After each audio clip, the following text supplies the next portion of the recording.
Okay, you guys, I'm going to do part of this stuff that I don't usually record for you because I forget. Now I just move the client like I do. Okay, so I will use these clean and clear oil absorbing sheets to, if I have any question about the client's oiliness in the T-zone, particularly the forehead, and I can already see the oil breaking through there. And then I greased my hair too. So. just this morning, Last night. and you shouldn't have done that. So don't do that for a couple of weeks.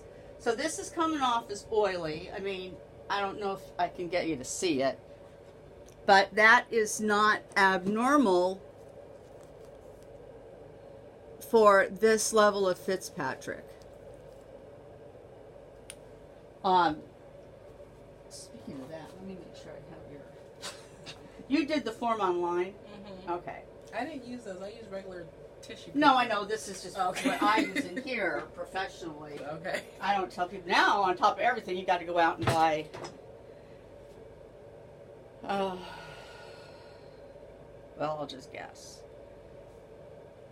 Yep, there we go. Okay, so Celise listed herself. Actually, she didn't fill it out. So, do you burn easily? You said no, but you needed to click one of the click. Oh. Okay. So, in the no part, sometimes burn, gradually tan. I've never. In your life, okay. I might tan during summer. Rarely burn, tans easily. Not really. Here's the choices. There's that. Skin darkens but never burns. There you go. Tan easily but never burns. Sometimes turn ashy. No, skin darkens but never burns. Okay, so that right there is... I added that last one because the Fitzpatrick scale, when it was put together, I don't know, it was a white guy, so he didn't really know the variety of things that happens with the people of color skin. So that puts her right at a 1, 2, 3, 4, 5. Okay? So she's Fitzpatrick 5. So when we get to these higher Fitzpatrick levels, we're going to have 80% more oil glands than the lower Fitzpatrick levels, like mine. And then now I want to show you also, because I was paying attention to her when she came in originally. And I always do that first. I am looking at the person and watching her talk and everything. Now she's sitting here all calm.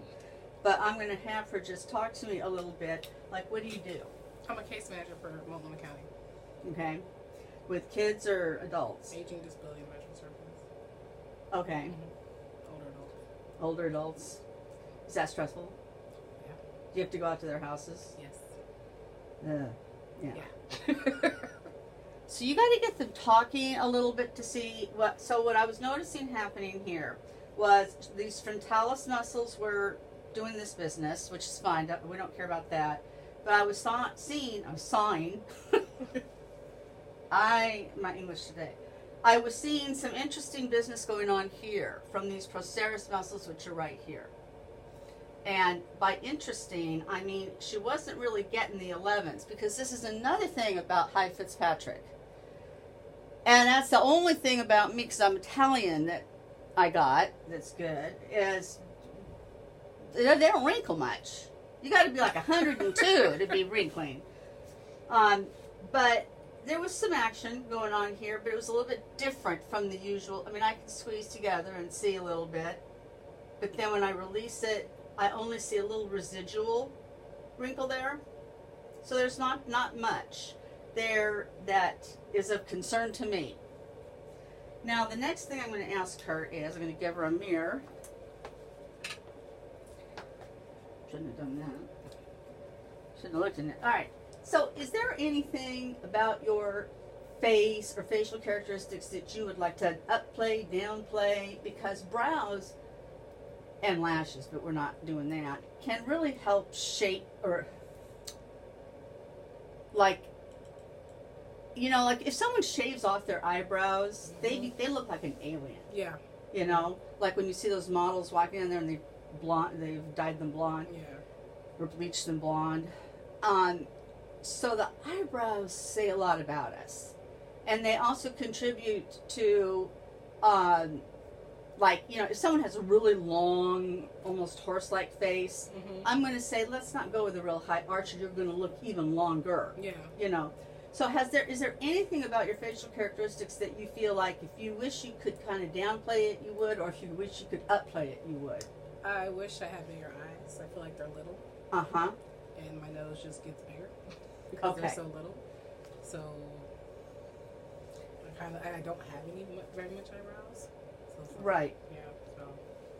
So I don't like to go and just tell the person by Western Caucasian standards of beauty, oh, you have small eyes, or you have a large nose, or whatever, because that's, you know, they might like that. It's not my business to change what they might like about themselves. So I'm going to turn you off right now and do my photos that I have to do, and then we'll come back on for the measuring.